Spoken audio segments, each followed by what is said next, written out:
Eu fui expulso da casa do meu próprio filho. Expulso. Depois de uma vida inteira trabalhando para criar ele, sustentar, dar estudo, comida, teto. Um dia ele virou para mim e disse que eu estava atrapalhando e me mandou embora com 2 sacolas na mão. Mal sabia ele que eu escondia, dentro de um armário velho, mais de 3 milhões de dólares. Eu guardei esse dinheiro por anos, sem contar para ninguém, nem para minha mulher que já partiu. Trabalhei duro, fiz bico, economizei cada moedinha com um único objetivo: deixar algo para os meus filhos. Mas no fim, eles deixaram foi de me ver como pai. Me apagaram da vida deles como se eu tivesse vencido o prazo de validade. Só que a vida dá volta. E eu descobri que tem coisa que vale mais do que dinheiro guardado.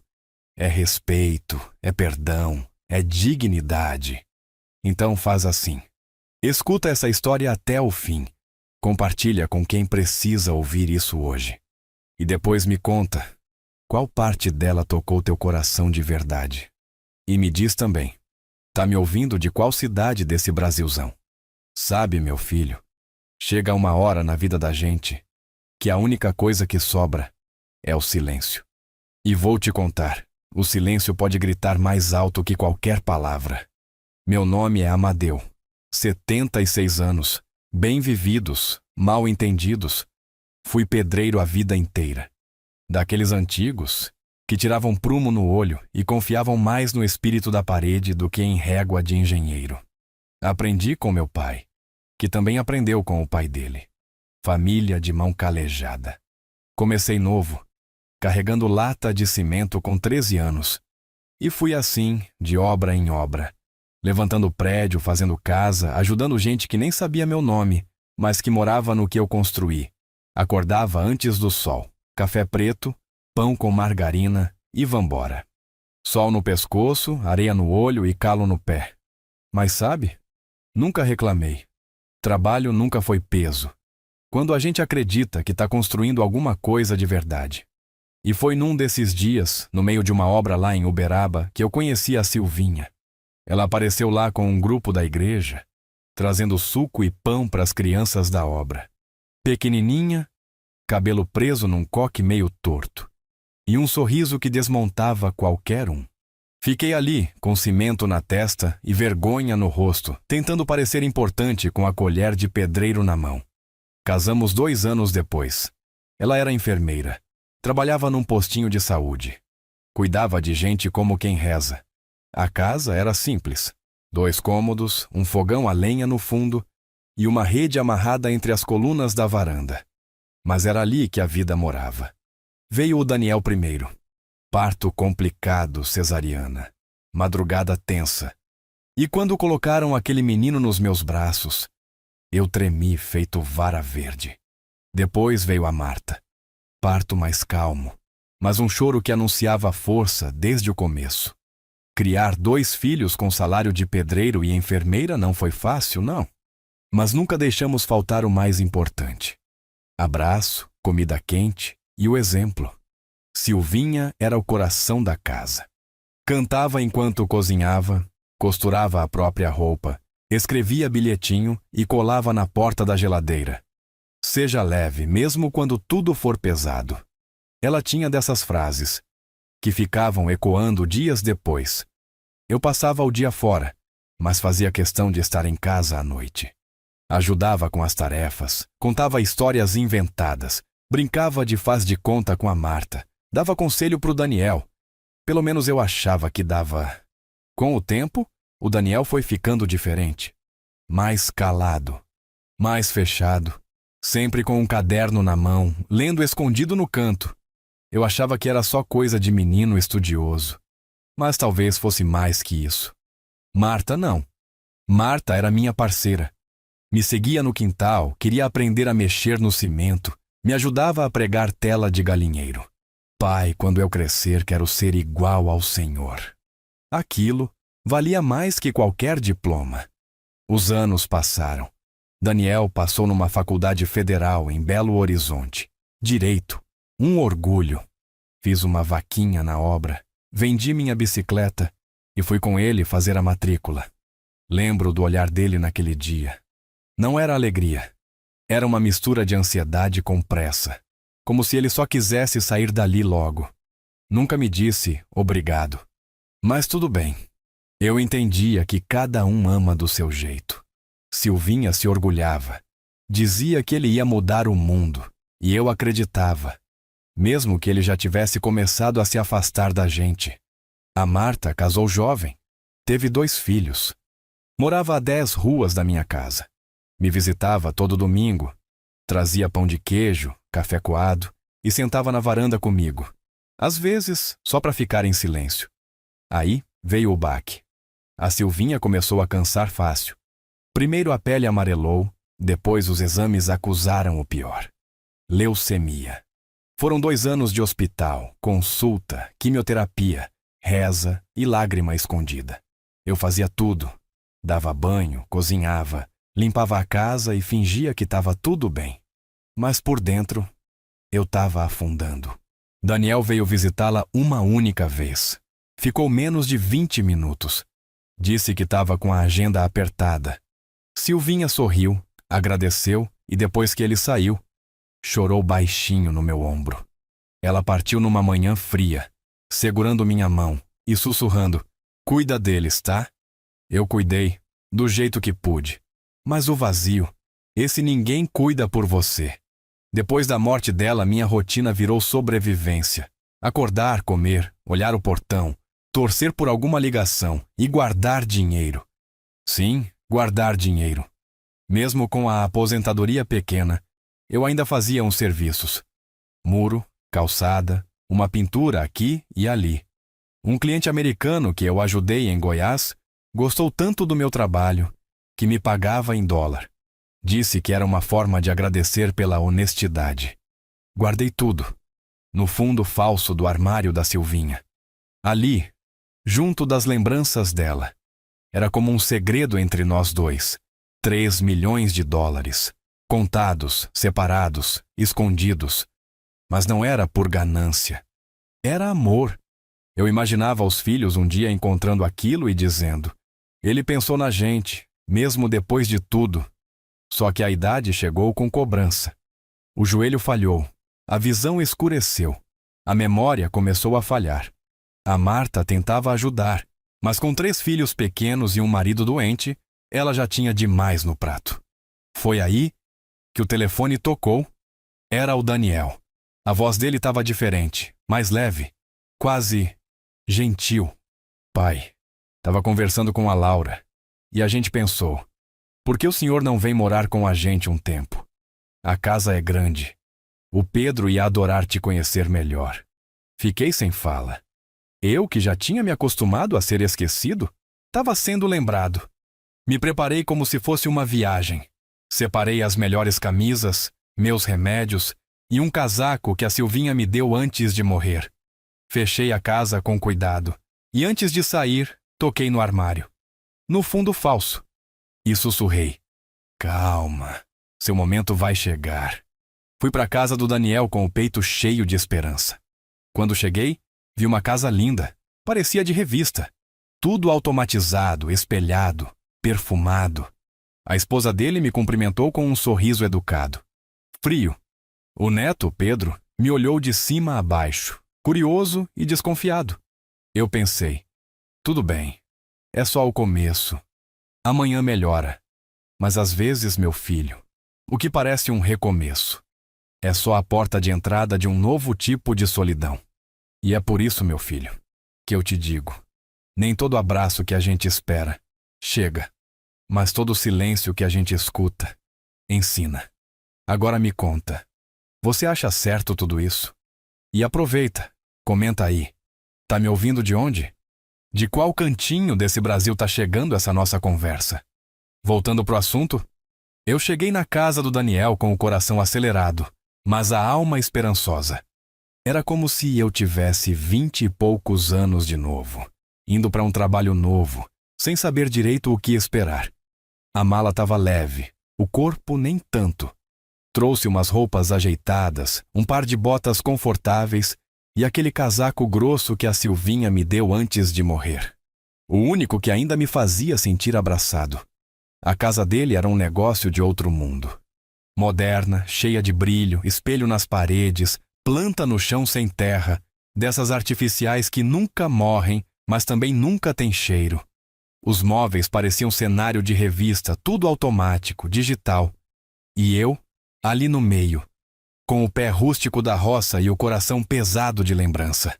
A Laura, esposa do Daniel, me recebeu com educação. Me cumprimentou com um sorriso contido e mostrou o quarto onde eu ia ficar. Era nos fundos, longe da cozinha, com uma janela pequena e um abajur que acendia com um toque. Quarto limpo, arrumado, mas vazio. Não tinha nenhum quadro, nem uma cortina decente. A cama era baixa, com lençol branco esticado que parecia nunca ter sido usado. Eu entrei, botei a mala no canto e fiquei parado por uns minutos, só olhando ao redor. Senti que não era meu lugar, não por causa do conforto, mas por causa da ausência, de toque, de afeto, de cheiro de casa. Daniel chegou do trabalho no fim da tarde. Entrou rápido, falando ao telefone, a gravata pendurada no pescoço. Me deu um tapinha nas costas, meio distraído. Pai, que bom que chegou. A casa é sua, viu? Disse isso enquanto já subia as escadas. Não sentou comigo, não perguntou da viagem, não perguntou como eu estava me sentindo. Me vi ali, sozinho no meio da sala enorme, com o barulho do relógio digital piscando no fundo. Nos primeiros dias, tentei ajudar. Acordava cedo, varria a garagem, organizava as ferramentas que ficavam jogadas num canto. Na cozinha, perguntava se podia cortar os legumes, fritar um ovo. Laura dizia: "Não precisa, seu Amadeu, a gente tem rotina por aqui." A forma como ela falava era sempre suave, mas fria, como se cada palavra fosse medida para não se estender. Tentei me acostumar. Sentava na varanda, mexia nas plantas que estavam secas, conversava com o porteiro, lia jornal do ano passado que achei na gaveta do quarto. Pedro, meu neto, tinha uns 10 anos, bonito, esperto, mas distante. Tentei me aproximar. Um dia sentei ao lado dele no sofá e comecei a contar uma história da minha época de obra, de quando caiu um andaime, e eu tive que pular no rio para salvar um colega. Ele olhou de lado, fez um aham e voltou para o jogo no tablet. Aquilo me atravessou. Não era culpa dele, era minha ausência. Eu não existia na vida dele. E agora, tentava entrar como uma lembrança atrasada. As refeições eram um ritual silencioso. Laura cozinhava bem, mas não esperava por mim. Quando eu chegava na cozinha, a mesa já estava quase vazia. Uma vez, ouvi ela sussurrar: "Ah, ele ainda não comeu." E continuei servindo meu prato sem levantar os olhos. Fui aprendendo a comer em silêncio, com garfo baixo, para não atrapalhar o ambiente. Um dia, enquanto mastigava devagar, percebi que o Daniel passava mais tempo no escritório do que comigo, e quando estava presente, olhava ao celular mais do que olhava nos meus olhos. Certa manhã, Daniel me chamou para conversar. Estava sentado na ponta do sofá, com a mão entrelaçada, voz baixa. "Pai, a gente queria pedir para o senhor não ficar andando muito pela casa de manhã. A Laura trabalha de casa, o Pedro tem aula e o barulho às vezes atrapalha." Eu respirei fundo. Balancei a cabeça. "Claro, filho. Não se preocupe." Voltei para o quarto e fiquei ali o resto do dia, como se eu tivesse sido devolvido para uma caixa. Comecei a adoecer. Primeiro, tontura.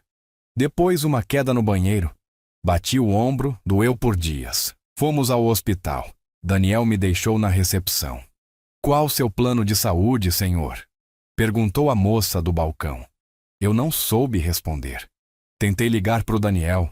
Ele não atendeu. Na volta, ele me disse que aquilo não podia se repetir, que eu precisava avisar antes de passar mal. Eu sorri de canto. "Tá certo, meu filho." Na próxima, eu agendo a tontura. Voltei para o quarto, sentei na cama e olhei pela janela. O céu estava nublado e uma chuva fina batia no vidro. Pensei na Silvinha.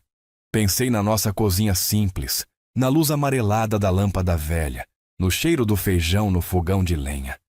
Lembrei do jeito que ela encostava a cabeça no meu ombro e dizia: mesmo com pouco, a gente tem tudo. E ali, com tudo ao redor, eu percebia o quanto estava sozinho. A televisão do quarto quase não pegava. Ficava chiando. Pedi ajuda para o Daniel. Ele disse que ia ver isso no fim de semana. Nunca viu. Passei a deixar a TV ligada mesmo sem som, só para fingir que tinha companhia. Às vezes, conversava sozinho. Repetia os versículos que decorava na juventude.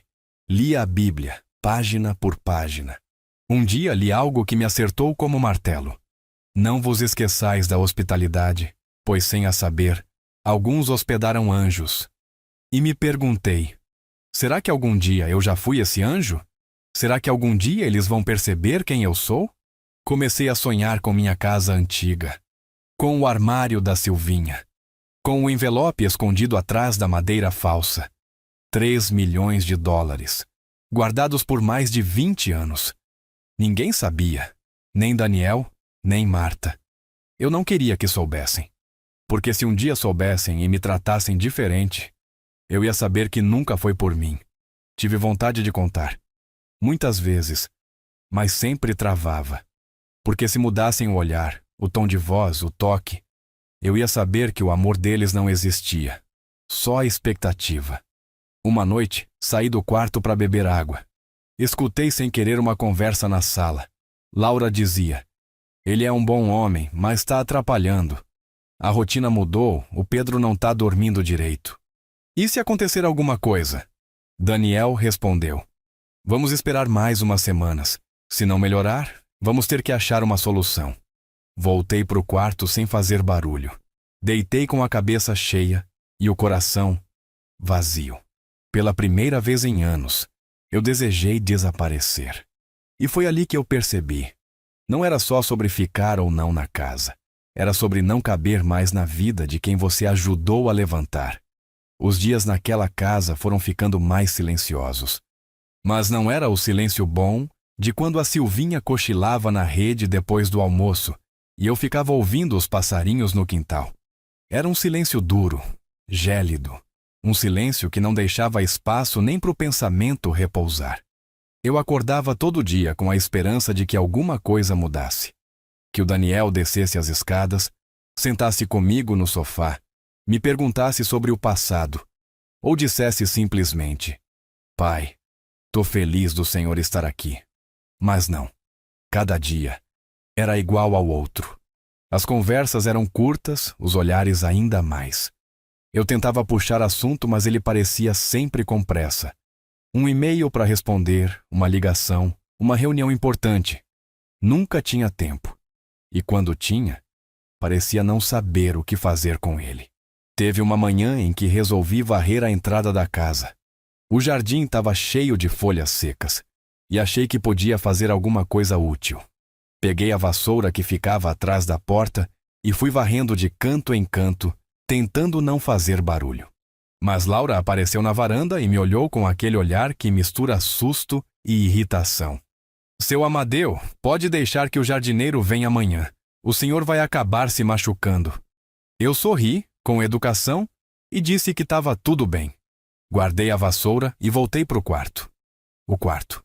Aquele quarto parecia ficar menor a cada dia. Era como se as paredes fossem se aproximando devagar, sufocando a alma aos poucos. Passei a maior parte do tempo ali. Lia. Escrevia num caderno velho, lembrava. Lembrava muito.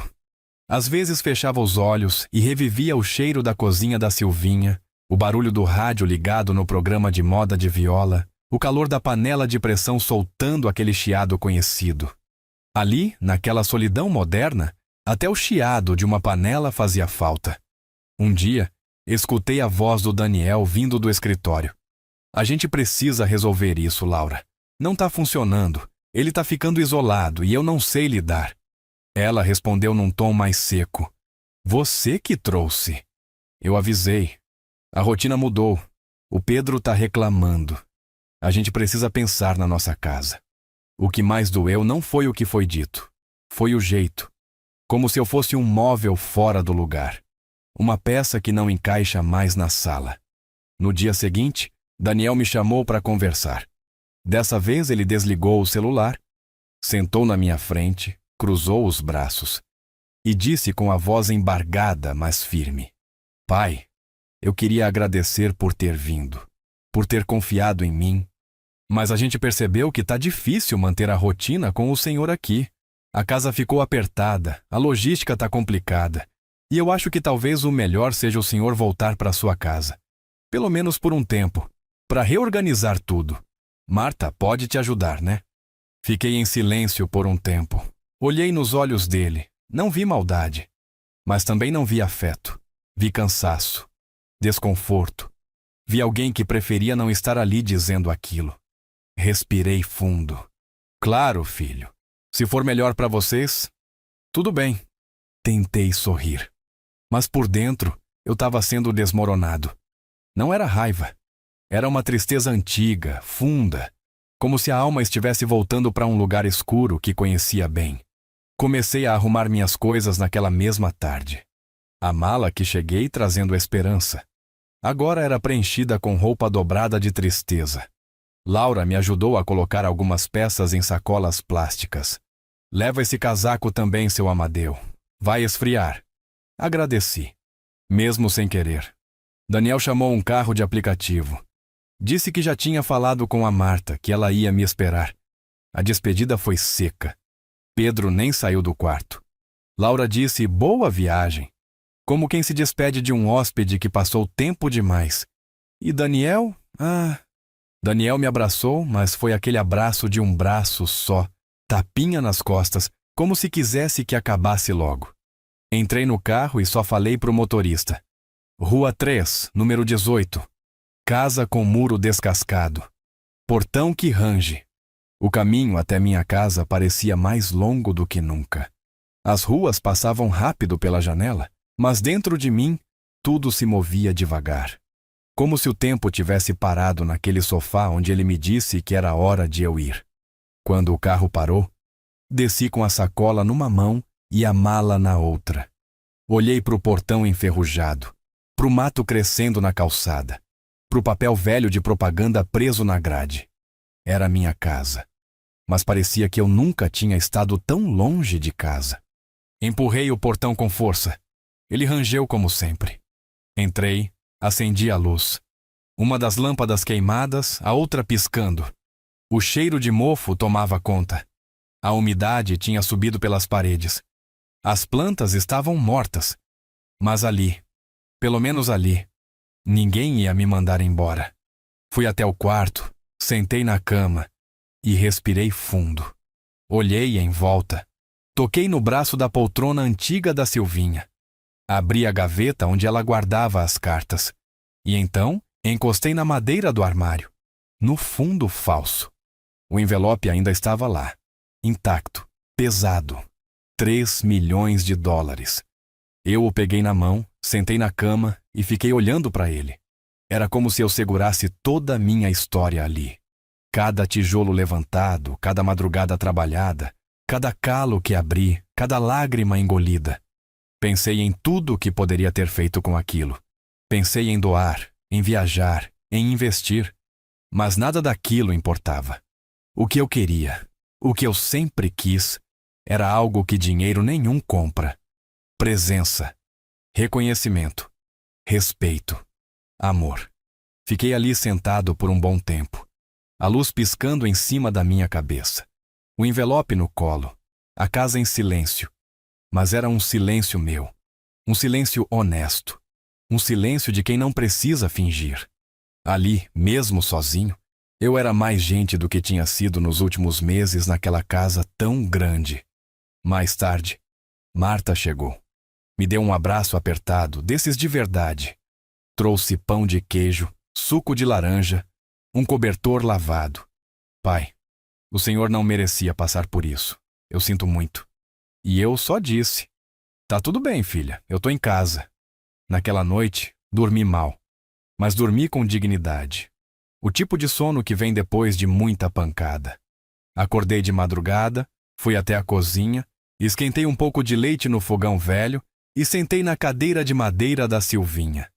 E ali, no meio do escuro, Eu entendi. Às vezes, é preciso ser rejeitado para entender onde ainda mora a sua verdade. E a minha? Nunca foi no luxo. Foi no amor. Acordei no outro dia com o cheiro do mofo grudado no nariz. O colchão velho tinha afundado no meio, e minha coluna parecia dobrada em 3 partes. A claridade entrava pela fresta da janela mal vedada, batendo direto na cara. Abri os olhos devagar. Demorei para entender onde eu estava. Demorei para aceitar. Mas ali era meu lugar. Outra vez, levantei com cuidado.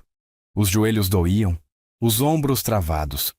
Me arrastei até o banheiro, abri a torneira da pia e a água veio marrom nos primeiros segundos. Deixei escorrer. Lavei o rosto e olhei no espelho embaçado. O velho que me encarava era eu, mas com um olhar mais cansado. Um homem que voltou para casa, sem ter saído de si mesmo. Me encostei na pia e respirei fundo. Pela primeira vez em semanas, ninguém ia bater na porta pedindo silêncio. Ninguém ia me chamar de estorvo. Aquilo era liberdade, mas também era dor. Marta chegou por volta das 9, com pão de sal ainda quente, 1 litro de leite, café passado e uns potes com comida da noite anterior. Entrou como quem já conhece a casa no escuro. Disse que ia fazer uma faxina leve e prometeu voltar no fim de semana com os meninos. Eu sorri. Aquilo já era mais do que muita gente me deu nos últimos meses. Sentamos na varanda. Ela me olhou com olhos de quem carrega o mundo nas costas. Pai, o senhor quer mesmo ficar aqui sozinho? Eu disse que sim. E era verdade, porque eu precisava sentir o chão de novo. O meu chão, mesmo que fosse rachado, duro e coberto de folhas caídas. Os dias passaram devagar, como se o relógio estivesse com preguiça de andar. Voltei a pendurar roupas no varal, varrer a calçada, esquentar o almoço no fogão antigo. Reencontrei os sons da casa, o estalo da geladeira, o ranger da porta do armário, o barulho da chaleira que avisa que ferveu. Tudo fazia falta sem que eu soubesse. As noites eram mais longas. Sentava na cadeira de balanço da Silvinha e ficava ouvindo a rua. Um cachorro latindo longe, um carro passando devagar, o vento batendo nas folhas secas da mangueira. Ali, naquele silêncio, ela voltava para mim. A Silvinha. Às vezes quase dava para sentir o cheiro do sabonete dela. Outras vezes era só a saudade que apertava o peito. Comecei a reler as cartas antigas, aquelas que ela escrevia em datas bobas, tipo quarta-feira comum ou hoje você chegou mais cansado que o normal. Ela tinha o dom de transformar coisa simples em coisa bonita. Tinha uma que dizia: se algum dia eu não estiver mais aqui, não deixe que o mundo endureça seu coração. Mas o mundo tinha endurecido. E não foi culpa dele. Foi minha. Eu deixei. A casa precisava de cuidados. Fui fazendo o que podia. Troquei a lâmpada da sala, remendei a cortina da cozinha, desentupi o ralo do quintal. Tudo com calma. Cada gesto era uma conversa comigo mesmo. Um dia fui no mercadinho da esquina. Dona Inês ainda estava lá com os cabelos mais brancos e os olhos mais fundos. Seu Amadeu, achei que tinha se mudado de vez. Eu ri. Eu também achei, Dona Inês. Mas parece que foi só visita. Ela me deu 2 tomates a mais para reforçar a vitamina. Às vezes eu pensava no Daniel. Mas era um pensamento sem raiva. Era um tipo de luto. Eu entendia. Nem todo mundo nasce para cuidar. Tem gente que só sabe seguir. E seguir, muitas vezes, exige que se deixe para trás aquilo que exige presença. Não contei nada a Marta sobre o que aconteceu. Só disse que tinha sido melhor assim. Ela não insistiu. Marta tem um coração gigante, mas também tem sabedoria. Sabe que algumas dores a gente só divide quando consegue dar nome para elas. E essa dor ainda era uma mistura de abandono com vergonha. Vergonha de ter acreditado demais. Voltei a olhar o armário da Silvinha com outros olhos. Aquela madeira envelhecida guardava mais do que lembranças. Guardava uma história. Guardava o segredo. Os 3 milhões de dólares ainda estavam lá, no fundo falso, atrás das cartas envoltos num lenço de linho branco. Um dia pensei em tirar, contar para alguém. Mas toda vez que pensava nisso, minha garganta secava. Porque se o mundo soubesse que eu tinha aquele dinheiro, iam me olhar diferente. E eu queria ser olhado por quem eu era, não por quanto eu valia. Passei a escrever num caderno. Coisas simples, pensamentos soltos, frases que vinham do nada. Não há casa onde caiba o amor, se o afeto não tiver espaço. Tem coisa que a gente guarda no bolso, e tem coisa que a gente só consegue carregar no coração. Escrever me acalmava. Era como conversar com alguém que escuta de verdade. Um domingo, Marta trouxe os netos. Correram pela casa, mexeram nas ferramentas, fizeram bagunça. E eu deixei. Rimos. Fritei pastel na hora, do jeito que Silvinha fazia. Marta chorou ao sentir o cheiro. Parece que ela tá aqui. E eu disse, ela tá. À noite, quando eles foram embora, sentei de novo na cadeira de balanço. Olhei para o céu estrelado. Pensei que a vida às vezes empurra a gente para lugares que a gente não queria voltar. Mas talvez seja nesses lugares que a gente se reencontra. Ali, entre as rachaduras da parede e o canto rouco do ventilador velho, eu senti pela primeira vez em muito tempo que ainda havia algo bom para viver. Que talvez, mesmo tendo sido esquecido, ainda restava dentro de mim o suficiente para recomeçar. Fazia 3 semanas que eu tinha voltado para casa. 3 semanas em que eu acordava, olhava para o teto da sala com as manchas de infiltração e dizia para mim mesmo, mais um dia o Amadeu vai. Era um ir com pouca força, mas ainda era ir. A rotina era simples. Café passado no pano, pão dormido esquentado na frigideira, rádio velho sintonizado no noticiário da manhã. A cadeira de balanço da Silvinha tinha virado meu trono. E o portão, meu mundo. De vez em quando eu via o pessoal da rua passando. Gente que cresceu ali, gente nova que nem me dava bom dia. A vida seguia e eu estava ali, meio esquecido, meio plantado. Num desses dias, enquanto varria o quintal, achei um bilhete dobrado dentro de um vaso velho que estava atrás da mangueira. Era da Silvinha, escrito à mão, com caneta azul, num papel amarelado pelo tempo. Se você estiver lendo isso, é porque procurou lembranças no lugar certo. Era só essa frase. Nada mais. Mas aquilo me atravessou como um vento forte num dia abafado. Me sentei no chão de terra, com a vassoura de lado, e chorei. Não era choro de tristeza só. Era choro de reencontro. Como se ela dissesse, vai, Amadeu, ainda tem coisa para viver. Depois desse dia, algo em mim mudou. Não foi rápido, nem milagroso, mas foi real. Comecei a me levantar com mais vontade. Fui até o centro da cidade a pé, coisa de quase 1 hora de caminhada. As pernas doíam, o sol batia forte, mas eu fui. Comprei tinta branca, pincel, rolo e lixa. Voltei com as sacolas nos braços e a cabeça cheia de ideia. Comecei a pintar a parede da sala. No primeiro dia só consegui metade. No segundo, terminei. Depois foi a cozinha. Depois os batentes. A cada pincelada parecia que eu limpava um canto da alma também. Marta veio e perguntou, pai, por que isso agora? E eu respondi, porque eu cansei de viver numa casa que parecia abandonada. Eu não sou um abandono. Nem a Silvinha era. Essa casa vai lembrar disso. Um sábado de tarde, um menino bateu no portão. Devia ter uns 8 anos. Cabelo raspado, camiseta larga e um olhar esperto. O senhor é o moço da cadeira de madeira? Eu ri. Depende. Quem quer saber? Ele respondeu. Eu passo aqui todo dia e vejo o senhor sentado. Meu nome é Nego. Quer ajuda com a pintura? Fiquei surpreso. Nego começou a vir quase todo dia. Me ajudava a lixar parede, segurar escada, esticar lona. Em troca, eu dava suco e pão com manteiga. E contava histórias. Muitas histórias. Ele ouvia tudo calado, os olhos brilhando. Um dia perguntei por que ele estava sempre sozinho. Ele disse que a mãe dele trabalhava o dia inteiro e o pai tinha ido embora. Meu vô morreu.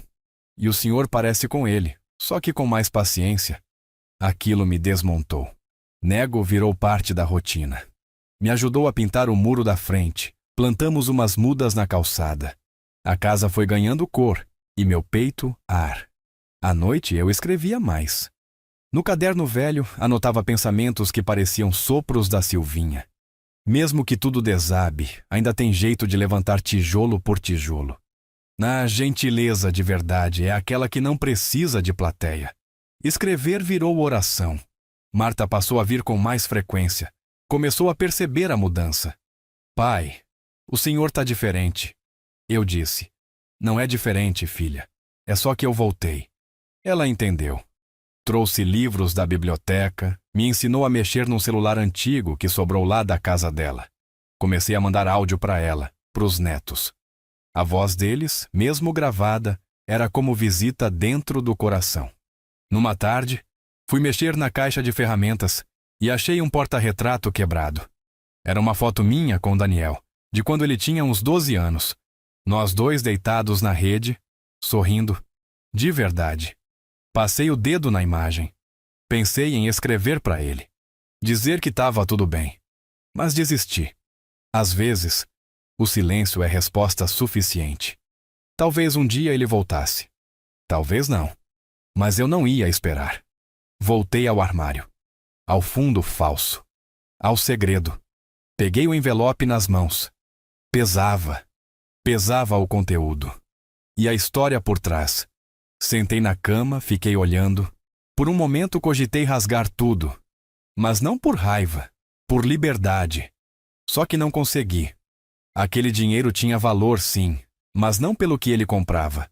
Era o esforço acumulado de uma vida. Era o suor convertido em papel. Eu ainda não sabia o que faria com ele, mas sabia o que não faria. Usá-lo para comprar afeto. Na semana seguinte, Nego apareceu com um livro debaixo do braço. Tô lendo por causa da escola. Quer ler comigo? E foi assim que a gente começou a ler junto, todo fim de tarde. Primeiro foi Monteiro Lobato, depois Clarice Lispector. Eu lia devagar, pausando. Ele fazia pergunta, anotava palavras. Comecei a ensinar ele a usar a régua, o esquadro, a tirar medida. Se quiser, quando crescer, te ensino a levantar casa. Ele sorriu com todos os dentes. Marta viu aquilo e disse: Pai, o senhor está ensinando mais agora do que quando a gente era pequeno. Eu fiquei quieto. Porque talvez ela tivesse razão. Porque agora eu estava mais inteiro. Porque agora eu não estava tentando provar nada. Só viver. As paredes ficaram prontas. O jardim ganhou cor. A cadeira da Silvinha voltou a ranger. E eu, que achei que tinha sido jogado fora, estava aprendendo a ser útil de novo. Não para o mundo lá fora, mas para mim mesmo. A rotina aqui em casa tinha virado outra coisa. Era como se, aos poucos, a poeira de tudo o que me aconteceu fosse assentando, e eu começasse a enxergar melhor onde estava pisando. Nego agora batia no portão quase todo dia. Às vezes nem para pintar ou ajudar com alguma coisa, mas só para estar ali. Trazia um caderno da escola, sentava na mureta e me mostrava a lição. E eu ensinava como sabia, com paciência, com história, com comparação com o mundo da obra. Um dia ele me perguntou: Seu Amadeu, por que o senhor mora sozinho? Pensei em mentir, dizer que era escolha, mas não consegui. Só respondi: porque tem gente que escolhe ir embora, mesmo quando você deixou a porta aberta. Ele não disse nada, mas ficou. Às vezes é isso que a gente precisa. Alguém que só fique. Teve uma tarde em que eu estava mexendo nas ferramentas e ele encontrou um velho nível de bolha que guardei por teimosia. Isso aqui serve para quê? Perguntou. Aí eu peguei uma tábua, apoiei na parede, botei o nível em cima e mostrei. Tá vendo essa bolinha aqui no meio? Se ela ficar bem no centro, quer dizer que tá tudo equilibrado. Ele ficou olhando fixo. E quando não tá? Eu respondi. Aí a gente tem que ajustar. E naquela hora, não era só a madeira que eu estava explicando. Era a vida.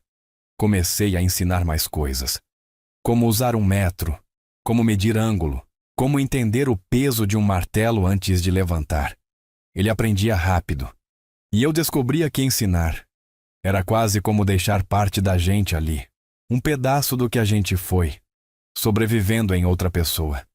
Mas não era só isso que se mexia dentro de mim. O envelope. Aquele envelope velho, grosso, escondido no fundo do armário, passou a me visitar em pensamento. Às vezes eu estava varrendo a varanda, e ele surgia na cabeça. Outras vezes era de madrugada, quando o sono faltava. Eu sabia que aquilo não ia durar para sempre. O papel, o segredo, o peso. Num domingo de manhã, Marta veio sozinha. Sentou comigo na sala, tomou café e ficou me olhando em silêncio. Depois de um tempo, disse: Pai, se o senhor quiser me contar o que aconteceu lá com o Daniel, eu tô aqui, mas só se quiser. Eu respirei fundo, olhei para ela e disse: Filha, o que aconteceu foi que ele cansou de mim. Só isso, e eu deixei. Ela apertou minha mão. O senhor não foi peso, pai. O senhor foi ponte. Ele é que não soube atravessar. Fiquei com aquilo martelando na cabeça. Ponte, eu tinha passado a vida sendo isso. Conectando coisas, pessoas, projetos. Nunca fui de aparecer, fui de sustentar. Mas quem sustenta, uma hora também precisa de colo. Nessa mesma semana aconteceu uma coisa que eu não esperava. Nego apareceu diferente, mais calado, os olhos fundos, a roupa suja. Perguntei se estava tudo bem. Ele disse que sim, mas não estava. Com criança a gente sente. No outro dia não veio. No terceiro também não. Fiquei preocupado. Fui até a casa dele. Era numa rua de terra batida, barraco de tijolo sem reboco. A mãe dele estava sentada na porta com cara de quem já chorou e secou. Ele tá lá dentro, mas não tá bem. Entrei. Ele estava deitado, com febre. A mãe disse que não tinha conseguido vaga no posto de saúde ainda, que estavam esperando. Fiquei sem chão, voltei para casa, fiz chá, peguei remédio, levei de volta. E fiquei com ele ali. A febre foi baixando, aos poucos. Fiquei a noite toda sentado numa cadeira de plástico, vigiando o sono dele. E pensando, como pode uma criança me ensinar tanto em tão pouco tempo? Quando ele melhorou, veio me agradecer. Disse baixinho: O senhor é meu vô também. Aquilo me desmontou e me reconstruiu, porque eu sabia o que era ouvir isso e o que era passar a vida sem ouvir. Depois disso, fiquei dias sem encostar no envelope, mas ele estava ali, me chamando, não para mim, mas por causa do que ele podia ser. Comecei a pensar diferente. Aquilo que eu guardei com tanto medo, talvez agora tivesse um propósito, um destino, uma missão. Chamei Marta para conversar. Sentamos na varanda, como sempre. Esperei o sol baixar. Filha, lembra que você me perguntou se eu queria contar o que aconteceu? Ela balançou a cabeça. Pois é, eu não quero falar do Daniel, mas quero te contar outra coisa. Entrei, peguei o envelope. Entreguei nas mãos dela. Ela olhou sem entender. Abriu devagar. Quando viu as notas, empalideceu. Pai, o que é isso? E eu disse: é o que eu guardei a vida inteira, trabalhando, pedindo nada para ninguém, sem contar para ninguém. Era para vocês, mas agora, talvez seja para outro motivo. Ela chorou. Não pelas notas, mas pelo gesto. Me abraçou forte. Pai, por que guardou isso sozinho? Eu disse: porque ninguém me perguntava se eu ainda tinha alguma coisa para dar. Mas eu tinha. Começamos a pensar no que fazer. Falei de Nego, falei da casa dele, da mãe, do que ele representava. Marta concordou. Vamos fazer disso uma semente, pai, mas do jeito certo. Naquela noite, dormi com o coração leve. Pela primeira vez em anos. Eu não estava escondendo nada. Eu estava oferecendo. Aquela noite, depois que entreguei o envelope para Marta, foi diferente de todas. Não dormi por cansaço. Dormi por alívio. O travesseiro parecia menos duro e até o barulho da geladeira me parecia música. Durante anos, guardei aquele dinheiro como quem guarda uma ferida. Protegido, escondido, esquecido, mas pulsando. E agora que ele tinha nome, rosto e destino, Tudo dentro de mim começou a se ajeitar. No dia seguinte, Marta voltou cedo. Tinha papel, caneta e aquele olhar que só mulher decidida tem. Sentamos na mesa da cozinha e ela disse: Pai, a gente precisa fazer isso direito. Legal, seguro. Para não dar confusão depois. Concordei. Nunca fui bom com papelada, mas sempre soube reconhecer quando alguém estava certo. E ela estava. Aquilo que a gente ia fazer não podia ser impulso. Tinha que ser plano. Tinha que durar. Começamos com o Nego. Fui até a casa dele, chamei a mãe para conversar. Sentamos na calçada debaixo da sombra da árvore que tinha mais formiga do que folha. Expliquei tudo com calma. Disse que não era esmola, não era favor, não era dívida, era decisão. Uma parte do dinheiro que eu guardei ia ser usada para mudar a vida deles. A mãe ficou muda. Depois chorou. Depois disse: Seu Amadeu, a gente não tem como agradecer. E eu falei: Não precisa agradecer, só não desperdiça. Arrumamos a papelada com a ajuda de um advogado amigo da Marta. Abrimos uma conta no nome da mãe do Nego. Colocamos um valor que daria para reformar a casa, botar água encanada, pagar uma boa escola para ele, garantir comida no prato. Mas com uma condição: Nego tinha que continuar estudando. E eu ia acompanhar tudo. Quando a obra começou, parecia até sonho. Chegavam caminhões com areia, cimento, madeira. Os vizinhos perguntavam: O que está acontecendo aqui? E a mãe do Nego respondia com orgulho: Tô reconstruindo o que a vida tinha deixado cair. A casa começou a ganhar forma. Reboco novo, telhado firme, janela de verdade. Um banheiro digno. Um quarto pro Nego estudar. E eu ali, de pé, com a prancheta na mão, dando palpite, ajudando, sorrindo. Não era só obra de parede. Era obra de alma. O menino que passava os dias na rua agora tinha onde sonhar. Aos poucos, outras coisas mudaram. O pessoal da rua começou a olhar diferente para mim. Alguns paravam no portão, perguntavam se eu estava precisando de ajuda. Outros só acenavam com respeito. A cadeira de balanço virou ponto de conversa. Teve um dia em que um jovem parou e disse: O senhor que está ajudando aquela família ali, né? Queria dizer: Parabéns, isso muda tudo por aqui. Eu agradeci e pensei: talvez nem tudo esteja perdido. Marta acompanhava de perto e cada vez mais nossa relação se fortalecia. Começamos a almoçar juntos aos domingos. Ela trazia os netos que já não tinham vergonha de me abraçar. A mesa voltou a ter risada. Eu voltei a ter nome. Vô, conta aquela do caminhão que atolou. Vô, me ensina a usar martelo. Eram vozes que antes não me procuravam. Agora me chamavam com verdade. Um dia sentei com o Nego na calçada depois da aula. Ele estava com um livro na mão e os olhos atentos. Disse que queria ser engenheiro, para construir casa igual ao senhor. Eu sorri. Melhor que eu, hein? Porque eu nunca fiz faculdade, só aprendi no braço. Ele respondeu: Mas o senhor aprendeu na alma. Aquilo me desmontou. Por que era isso? Eu não tinha diploma, mas tinha experiência. E agora, estava passando adiante. Comecei a pensar em fazer mais. Olhei para as outras crianças da rua, para as famílias que viviam no improviso.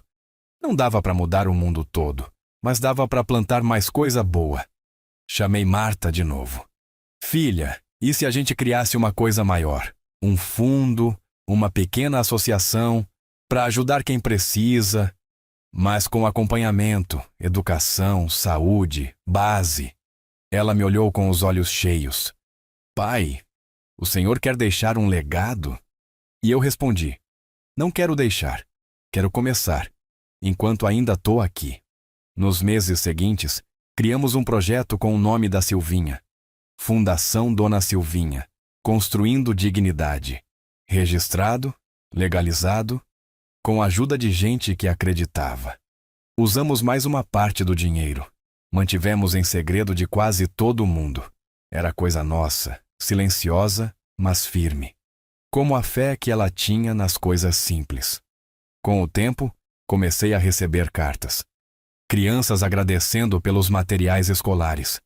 Mães dizendo que conseguiram levar o filho no dentista, Um pai emocionado porque agora podia trabalhar e deixar a filha num reforço escolar de verdade. E tudo isso porque um velho pedreiro teve coragem de fazer diferente. Mas nem tudo foi fácil. Teve gente que desconfiou. Teve um vizinho que disse: "Esse velho esconde coisa. Ninguém ajuda assim de graça." Teve quem espalhasse que eu tinha ganho na loteria. Mas eu não me importava, porque eu sabia a verdade. E porque agora eu não estava mais sozinho. Até que um dia, o telefone tocou. Era Daniel. O telefone tocou numa terça-feira à tarde. Eu estava sentado na varanda, mexendo num pedaço de madeira que queria transformar num banco. O sol batia forte no quintal, e a mangueira já começava a soltar as folhas do fim da estação. Quando ouvi o toque, achei que era Marta ou alguém da fundação. Levantei com calma, entrei e atendi.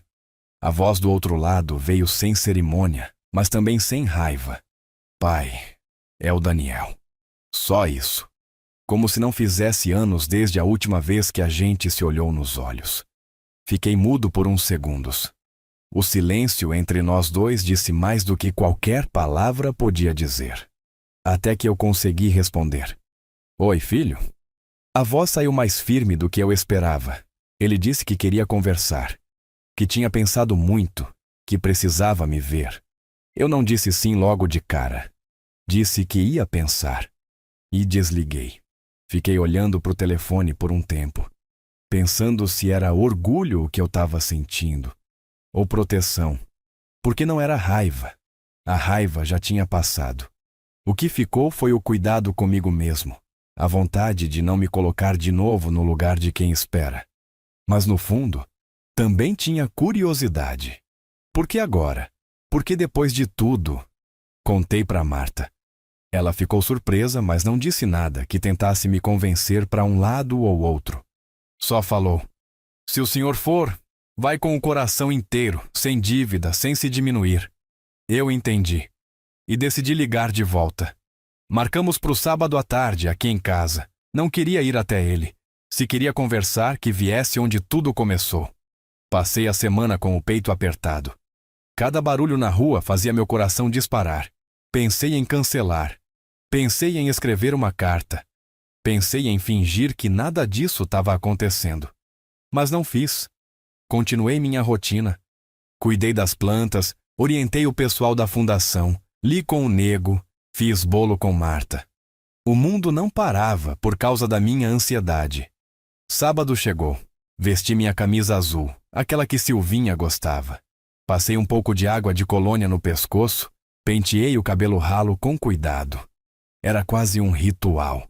Como se eu estivesse me lembrando que ainda era alguém.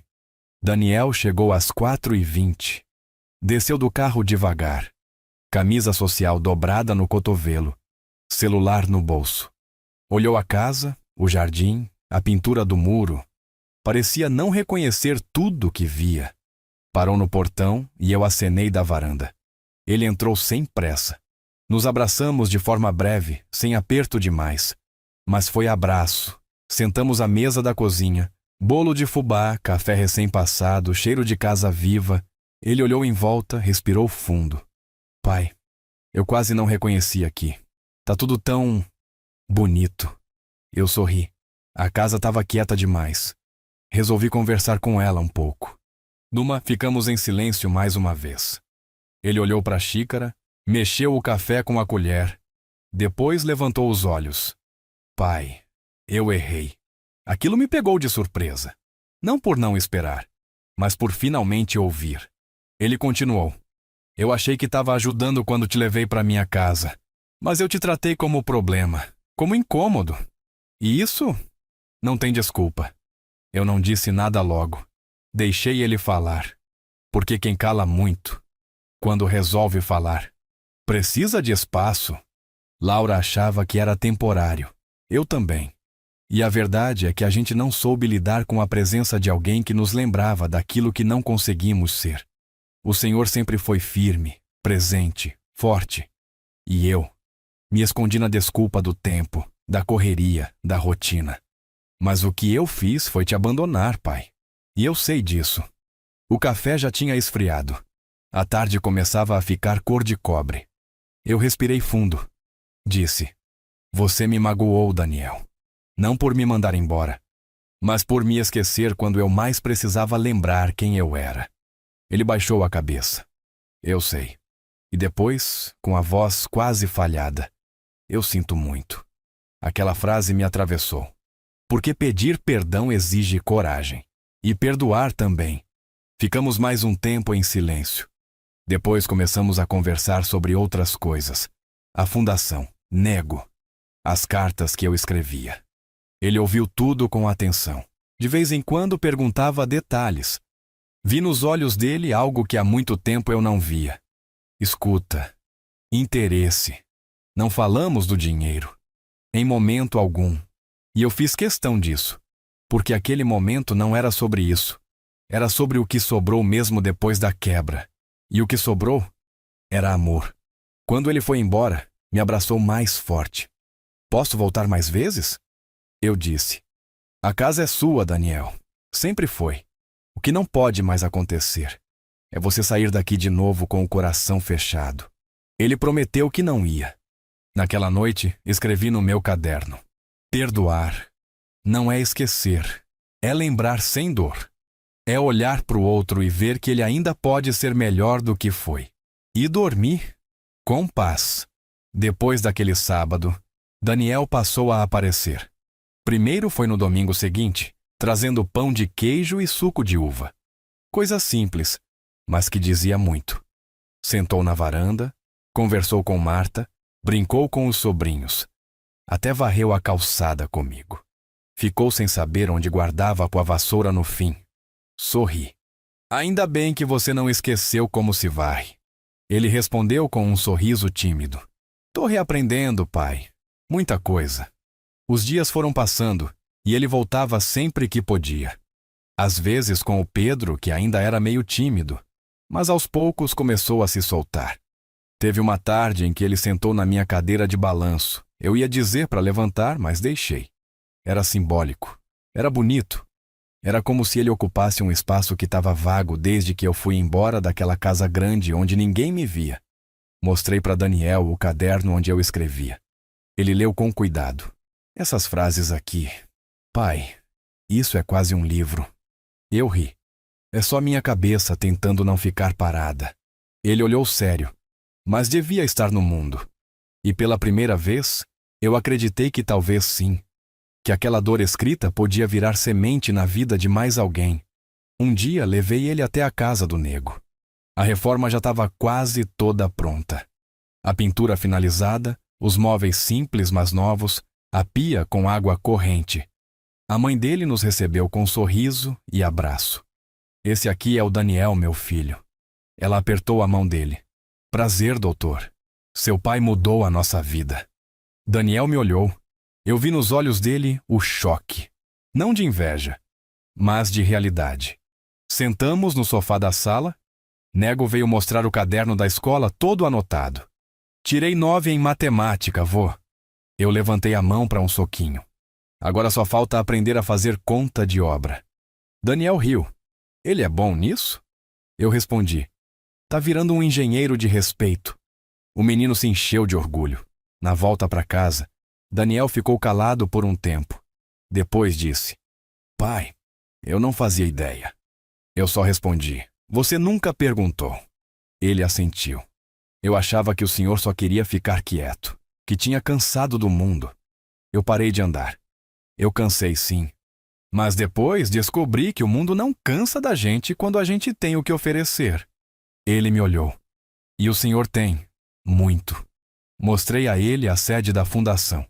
Pequena, simples, numa casa antiga alugada, com paredes pintadas por voluntários e cartazes coloridos feitos pelas crianças. O nome na placa arrancou dele um suspiro. Fundação Dona Silvinha, construindo dignidade. Ele ficou parado, olhando. Mãe teria amado isso. Eu respondi: Ela tá aqui, em tudo isso. Dentro, algumas crianças desenhavam, outras liam. Marta organizava as fichas. Nego dava aula de reforço para 2 meninas menores. Daniel andou pelo lugar como quem pisa devagar. Observava tudo. Pegou um desenho da parede. Era um retrato da Silvinha, feito com lápis de cor e uma frase embaixo: "Quem planta amor, colhe casa cheia." Ele ficou emocionado. "Pai, como foi que o senhor fez tudo isso?"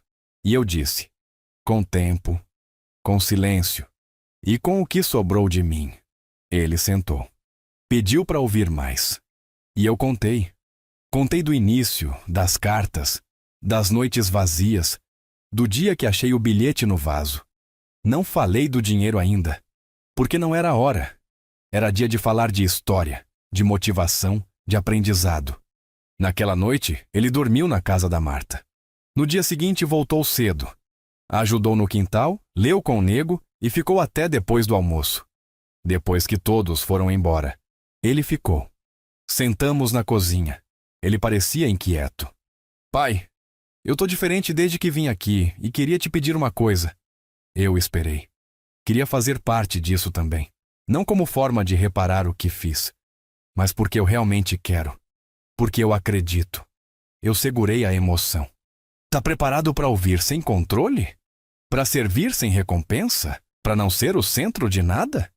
Ele respondeu: "Tô preparado para começar de verdade." Eu assenti. "Então começa vindo todo sábado, para ouvir mais e falar menos." Ele riu. Fechado.